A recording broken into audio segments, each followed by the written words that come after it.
안녕하십니까. 바른목소리 정북방송을 찾아주셔서 감사합니다. 제가 얼마 전에 서울에서 한 탈북민 여성분이 암수술을 받았는데 치료비 때문에 걱정이 된다, 이런 방송을 진행한 적이 있었습니다. 그래서 후원해 주신 분들 계시거든요. 그분들한테 그 이야기를 해드렸어야 되는데 제가 아마 이게 미처 생각지 않다니까 그런 것 같습니다. 그분 수술 잘 마쳤고요. 그리고 또 치료비를 저희 어머니가 이 구청하고 주민센터를 찾아다니면서 치료비를 좀 도와달라고 했답니다. 그래서 지원받았고요. 구청에서 300만 원을 지원받았다는 것 같습니다. 저 강북구청에서요. 300만 원을 지원받아서 치료비를 물었고요. 그리고 여러분들이 보낼 수 있는 그 후원금은 그분이 이제 치료를 계속 받아야 되거든요. 병원에 다녀야 되니까 또 지하철을 타기 힘듭니다. 그래서 택시를 타고 다니시라고 제가 그래 그 돈을 이제 전달해 줬습니다, 어머니한테. 그래서 후원해 주신 분들 다 감사합니다. 인사드리고, 그리고 더 좋은 이런 우리 사회를 만들기 위해서 저도 열심히 노력하겠습니다. 오늘 방송 시작하겠습니다. 며칠 전에 제가 안찬일이 성도 착정에 대한 그런 방송을 진행했죠. 그런데 거기에 대한 반성은 안 하고 안찬일이 계속해서 방송을 진행하고 있더라고요. 그래서 또 안찬일 씨 거짓말 방송을 까발키는 이런 방송을 진행해야 되겠다는 생각이 들었습니다. 그래서 이 방송을 준비했습니다. 앞으로도 계속해서 방송을 할 겁니다. 안찬일은 해군 발전대 소속의 해적단 소형 경비정을 향해서 북한 어선들이 돌주를 해서 경비정을 침몰시켰다는 거죠. 그 과정에 2명이 사망했다, 이런 방송을 진행했습니다. 그 방송 내용을 보면 인민들은 장마당을 이용하기라도 하지만 발전대는 NNL을 수호하는 이런 부대이다 보니까 최전방에 있는데 최전방에 공급이 제대로 되지 않게 되면 생활이 어렵다. 군부대에 어뢰장비가 있어야 바다에 나가서 고기를 잡아다가 군인들한테 먹이는데 어뢰장비가 없으니까 그것도 안 되고, 그러다 보니까 해군이 해적단으로 전락해가지고 옹진군 어민들이 잡은 물고기나 조개류를 빼앗아 간다는 겁니다. 그걸로 생활을 한다는 거죠. 인민군에는 군종, 병종마다 공급 규정량이 다릅니다. 거기에서 가장 공급 규정량이 높은 건 누구냐? 해군, 공군, 민경, 그 다음에 정찰입니다. 여기서 해군 중에서도 누가 가장 높냐? 잠수함이 가장 높죠. 잠수함 승조원들이. 그 다음에 높은 게 누구냐? 그 다음에 높은 게 이제 경비정, 어뢰정, 이렇게 군무 수행하는 친구들입니다. NLL 부근에서. 이렇게 전선 지역에 복무하는 친구들한테는 인민군에 별차라고 있습니다. 인민군 후방총국에 별차가 후방물자를 싣고 전진 공급을 합니다. 부대까지 직접, 평양에서부터 직접 싣고 부대까지 가서 내려가 줍니다. 이거는 인민군에서 군사복무한 사람이라면 누구나 알고 있는 문제입니다. 해군이 노력질한다고 배고파서 그건 말도 안 되는 겁니다. 고난의 행군 시기에도 해군, 공군, 민경, 특수부대 이 친구들한테는 제대로 공급했습니다. 우리 국경경비대에 속하죠. 제가 어떻게 하냐면 제 막내 동생 그리고 제 외사촌 동생이 잠수함 승조원이었습니다. 그래서 잘 아는 겁니다. 북에는 이런 제목의 노래가 있습니다. 고기가 물을 떠나서 살 수 없듯이 군대는 인민을 떠나서 살 수 없다. 북한 노래 중에서 이 노래가 제목이 가장 깁니다. 후렴만 불러드릴게요. 아, 고기가 물을 떠나서 살 수 없듯이 군대는 인민을 떠나서 한시도 살 수 없다네, 이런 노래입니다. 그리고 또 이런 구호도 있죠. 군민일치 전통적 미풍을 높이 발휘하자. 북에서는 전쟁 시기에도 군민관계를 훼손시키는 군인들에 대해서는 사형을 집행했습니다. 그건 중국인민지원군도 마찬가지였습니다. 그리고 인민군은 육해공군을 막론하고 어느 부대나 부업을 다 합니다. 바다를 끼고 있는 부대들에서는 바다를 끼고 부업을 하죠. 산을 끼고 있는 부대들에서는 산을 이용해서 부업을 하고요. 해군도 마찬가지로 부업 선박들을 가지고 있고 물고기들을 잡아서 군인들한테 다 급식을 시킵니다. 저희 같은 경우는 국경경비대 아닙니까? 국경경비대임에도 불구하고 저희도 물고기를 잡아서 군인들한테 급식을 시킵니다. 제가 복무하던 데는 수풍호거든요. 수풍호. 우리나라에서 가장 큰 호수죠. 그 호수에 물고기도 많습니다. 그 호수에서 물고기를 잡아서 군인들한테 급식시키고요.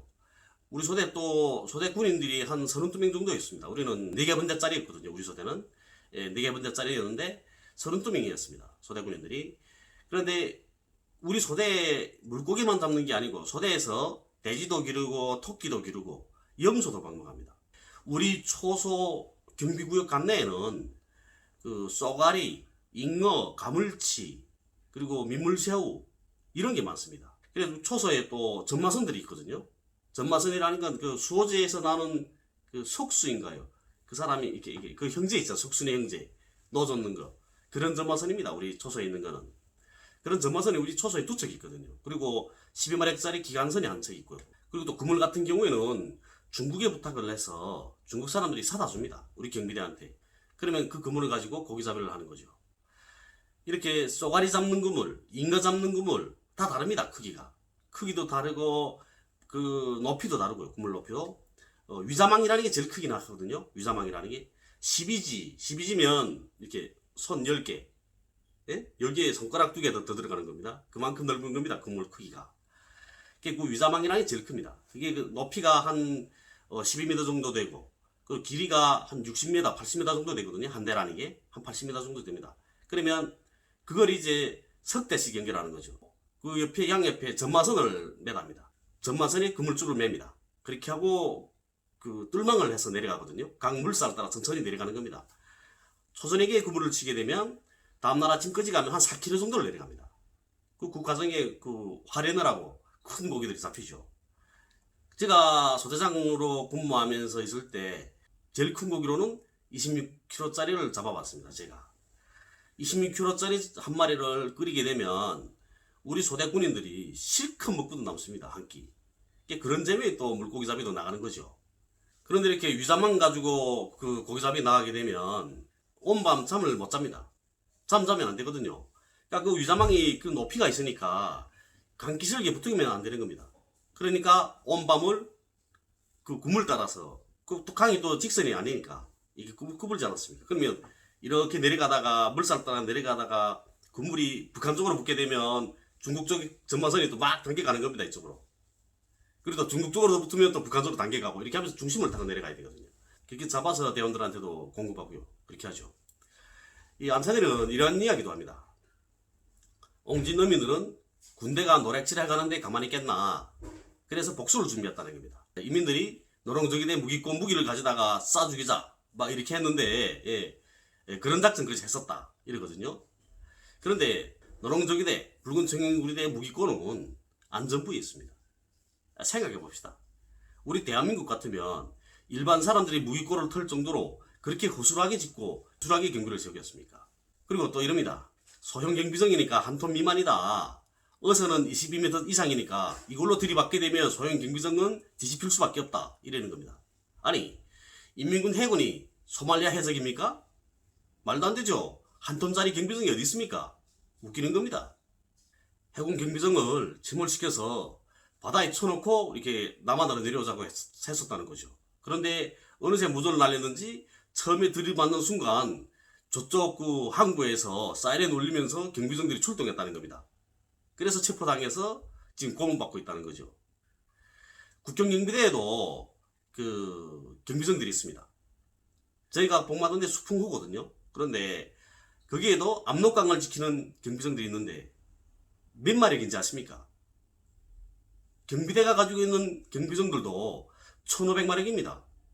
탱크 발동기가 750마력이거든요. 750마력짜리 발동기 2개 있습니다. 경비정에. 일상적으로는 하나만 쓰죠. 그러다가 정황이 탁 발생하면 2개를 딱 동시에 쓰고 가는 겁니다. 그러면 막 날아갑니다, 배가. 근데 이 안찬일이가 그 방송에서 내보낸 그 북한 어선, 그거는 제가 첫눈에 첫 보기에 200마력 예선이더라고요. 200마력 예선이 2척이 달려든다고 해도 경비정 한 척 침몰 못 시킵니다. 크기도 200마력 예선은 경비정에 비해서 작습니다. 연합뉴스에 나오는 북한 경비정 지원입니다. 배수량이 215톤, 경비정보다 작은 어리정이 경무에도 배수량이 40톤입니다. 어리정에는 땅크 발동이 몇 개 들어가는지 아십니까? 4개 들어갑니다. 750마력짜리 4개. 그래서 어리정이 속도가 빠른 거죠. 안찬일 말처럼 북한 경비정들이 허술한 북한 어선들에 당할 이런 정도라면 연평해전 때 남한 해군은 북한 함정들을 몽땅 격침시켜야 맞는 겁니다. 그런데 그렇게 하지 못하지 않았습니까?